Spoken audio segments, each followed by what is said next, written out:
पूजा पाठ, कर्मकांड, ज्योतिष सीखने एवं सनातन धर्म से संबंधित वास्तु शास्त्र, जंत्र मंत्र, तंत्र, शास्त्रोक्त ज्ञान प्राप्त करने के लिए जुड़े हमारे इस चैनल से। शैले शैले न माणिक्यम मौक्तिक्यम न गजे गजे साधवो नाहि सर्वत्र चंदनम ना बने बने। नमस्कार मित्रों, स्वागत है इस ज्योतिष शिक्षा के कार्यक्रम में। कहते हैं शैले शैले न माणिक्यम, हर पर्वत में आपको मणियां नहीं मिलेंगी। मौक्तिक्यम ना गजे गजे, हर हाथी हर गज के सिर में गजमुक्ता नहीं होता। और साधो ना ही सर्वत्र, सब जगह संत और महापुरुषों का दर्शन प्राप्त नहीं होता। चंदनम ना बने बने, प्रत्येक वन में जाने पर चंदन का वृक्ष प्राप्त नहीं होता। अर्थात ये चीजें दुर्लभ हैं। जब कभी ऐसा संयोग बने तो उसको सौभाग्य मानना चाहिए। मित्रों, सावन का पवित्र महीना हमारे लिए बहुत से मंगल कामनाएं, शुभ कामनाएं लेकर के आता है, उपहार लेकर आता है, मन में प्रसन्नता लेकर के आता है। और जो ही हम भगवान शिव के पूजन के लिए तत्पर होते हैं तो भगवान शिव के मस्तक में विराजमान चंद्रमा, द्वितीया का चंद्रमा भगवान शिव के मस्तक में निवास करते हैं। तो उन चंद्रमा मन के स्वामी है। जो ही हम अपना मन बनाते हैं तो मन प्रसन्न हो जाता है। इसीलिए आज आपके लिए अत्यंत महत्वपूर्ण जानकारी लेकर के आते हैं शमी वृक्ष के विषय में। शमी वृक्ष का जीवन में क्या महत्व है और क्या प्रयोग है, यह जानकारी आज हम आपको देने का प्रयास करते हैं। वैसे तो भगवान श्री कृष्ण जन्माष्टमी को भी शमी वृक्ष की पूजा की जाती है। बहुत से समाज के लोग इस शमी वृक्ष के काटने का विरोध करते हैं। कहते हैं बिश्नोई समाज के लोगों ने तो कभी शमी वृक्ष के काटने पर आत्महत्या कर लिया था। इसलिए यह शमी वृक्ष भगवान शनि को समर्पित है। शनि न्याय के देवता है। हमारे जीवन में न्याय हो, इसके लिए हम सतत प्रयास करते रहते हैं और अन्याय से बचने का प्रयास करते हैं। कहते हैं कि इस लकड़ी के भीतर एक विशेष प्रकार की आग होती है जो रगड़ने पर प्रकट होती है। यज्ञों में जो अग्नि प्रकट की जाती है उसका नाम है अरणी। अरणी का निर्माण इसी शमी वृक्ष की लकड़ी से एक नक्षत्र और अच्छे मुहूर्त को आने पर उस विधान से, उस वृक्ष से लकड़ी को काट के लाया जाता है शमी वृक्ष की, और उससे अरणी तैयार होती है। और उस अरणी को तैयार करके यज्ञ में जब अरणी मंथन होता है, वेद मंत्र का पाठ होता है, तो उससे अग्नि प्रकट हो जाती है। कहते हैं कि घर के ईशान कोण में आंवले का वृक्ष, उत्तर में शमी का वृक्ष, वायव्य में बिल्व का वृक्ष और दक्षिण में गुलर का वृक्ष शुभ माना जाता है। कवि कालिदास ने शमी वृक्ष के नीचे बैठ करके तपस्या करके ही ज्ञान की प्राप्ति की थी। ऋग्वेद के अनुसार आदि काल में सबसे पहली बार पुरुषों ने शमी और पीपल की टहनियों को आपस में रगड़ करके आग उत्पन्न किया था। कवियों और लेखकों के लिए यह शमी बड़ा महत्व रखता है। भगवान चित्रगुप्त को शब्दों और लेखनी का देवता माना जाता है। हर मनुष्य के शरीर में चित्र और चित्रगुप्त निवास करते हैं, जो अपरोक्ष रूप से जीवन के सभी वृत्तांतों को लिखते रहते हैं। इसीलिए मनुष्य अपने पूरे जीवन में, जाने में अनजाने में जो भी पाप और पुण्य करता है उसका लेखा जोखा चित्रगुप्त शमी की कलम से लिखते रहते हैं।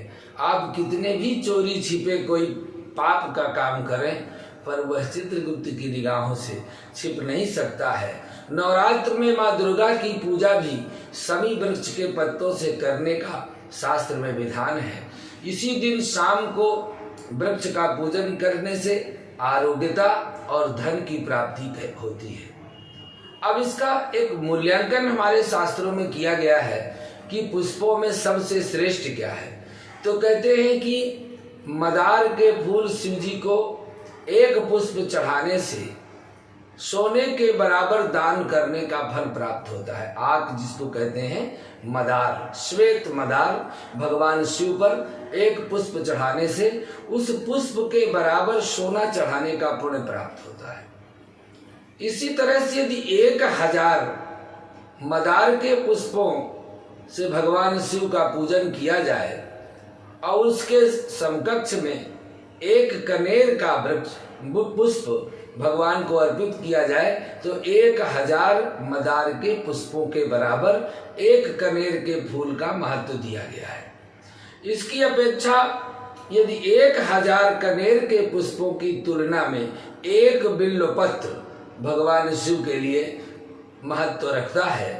1000 बिल्वपत्रों के बराबर एक द्रोण अर्थात गुमा का फूल फलदायी होता है। 1000 गुमा के फूल के बराबर एक चिड़िया, 1000 चिड़िया के बराबर एक कुशा का फूल होता है। वह कुशा का फूल उससे अधिक महत्वपूर्ण होता है और उस 1000 कुशों के बराबर एक समी का पुष्प भगवान शिव में अर्पित किया जाए तो उसकी समकक्षता होती है। 1000 समी के पत्तों के बराबर एक नील कमल और 1000 नील कमल से ज्यादा एक धतूरा। उस धतूरे में भी यदि काला धतूरा है, नीला धतूरा है तो और श्रेष्ठ है। और उन 1000 धतूरों में समी का एक पुष्प पुण्य देने वाला है। इसलिए भगवान भोलेनाथ को जब भी आप प्रसन्न करना चाहें तो समी का भी एक पुष्प उनके ऊपर अर्पित करें। इसमें बहुत प्रकार के औषधीय गुण भी पाए जाते हैं। कौन कौन से हैं? कफनाशक है, मासिक धर्म की समस्याओं को दूर करने की ताकत है, प्रसव पीड़ा पर भी अनेक प्रकार से लाभ देता है। और इसका जो वैदिक मंत्र है वह ये है, शन्नो देवीरविष्टयः आपो भवन्तु प्रीतये संयोरभिष्टवन्तु नः। यह वेद का मंत्र है और यह शनि वृक्ष की पूजा में इस मंत्र का प्रयोग कर सकते हैं। शनि देव को यह अत्यंत प्रिय है, इसीलिए इस मंत्र का जाप शनिदेव के लिए किया जाता है। और इसी मंत्र को पढ़ करके शनिवार के दिन पुख्य नक्षत्र में यदि शमी का एक बंदा लाया जाए, बंदा होता है उस वृक्ष में डाली में गांठ जैसा, इतना छोटा इतना बड़ा गांठ गांठ कहीं कहीं पुराने वृक्षों में हो जाता है, उसको लाया जाए और काले कपड़े में शनिवार को बांध करके उसको 1000 इस मंत्र से अभिमंत्रित करके दाहिनी भुजा में या गले में धारण कर लिया जाए तो शनि जनित पीड़ा से तत्काल रूप से शांति प्राप्त होती है। यह अनुभूत प्रयोग है। शनि देव को यह अत्यंत प्रिय है। इसके जड़ को शनि के रत्न के स्थान पर भी हम धारण कर सकते हैं।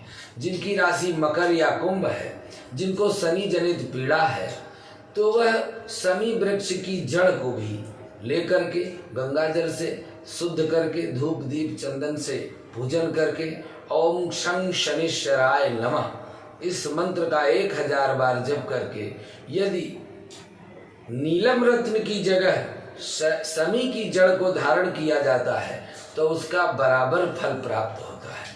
परिवार में यदि धन का अभाव है, खूब मेहनत करने के बाद भी धन की कमी है और खर्च अधिक है, तो किसी शुभ दिन में अर्थात शनिवार के दिन आप शमी का वृक्ष लाइए और शनिदेव भगवान से प्रार्थना करिए कि हमारे परिवार में, हमारे जीवन में जो धन संपत्ति का अभाव है, आप इसको जरूर हमारे लिए पूरा करें।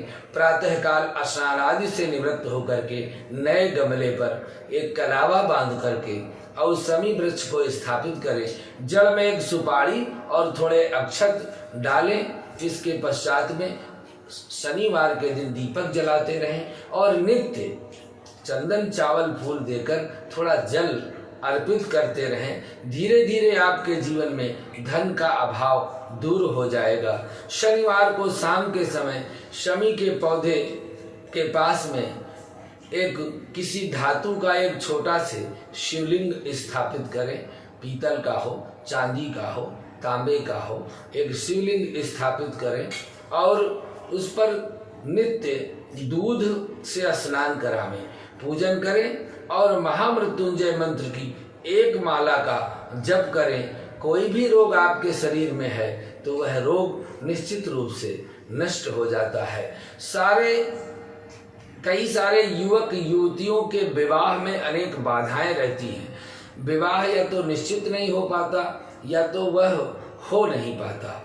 इस विवाहिक बाधा को दूर करने के लिए यदि शनि सप्तम भाव से संबंध बना ले तो विवाह में निश्चित रूप से विलंब कर देते हैं, बाधा उत्पन्न कर देते हैं। तो लगातार 45 दिनों तक शमी वृक्ष में शाम के समय सिंदूर की बिंदी लगा करके और भगवान शनि देव की आरती करें और प्रार्थना करें तो विवाह जनित दोष दूर हो जाता है और शीघ्र ही विवाह संपन्न हो जाता है। जन्म कुंडली में यदि शनि से संबंधित कोई भी दोष है तो शमी वृक्ष को लगा करके उसकी पूजा करें तो भी आपके जीवन में शनि जनित दोष से निवृत्ति हो जाती है। कभी कभी जीवन में साढ़े साथी जब आती है, हर मनुष्य की के जीवन में हर 22.5 वर्ष के बाद साढ़े साथी जरूर आती है, क्योंकि शनि का गोचर 30 वर्ष में प्रत्येक राशि को स्पर्श करता है और जब साढ़े साथी में शनि आते हैं तो निश्चित रूप से वह निर्बल होते हैं, कुछ परेशानियां जरूर जीवन में आती हैं। तो शनि का वृक्ष लगा करके शनि देव का मंत्र जप करते रहने से भी शनि जनित साढ़े साथी, ढैया या मारकेश जनित कोई दोष है तो उससे भी हमें बचाव होता है।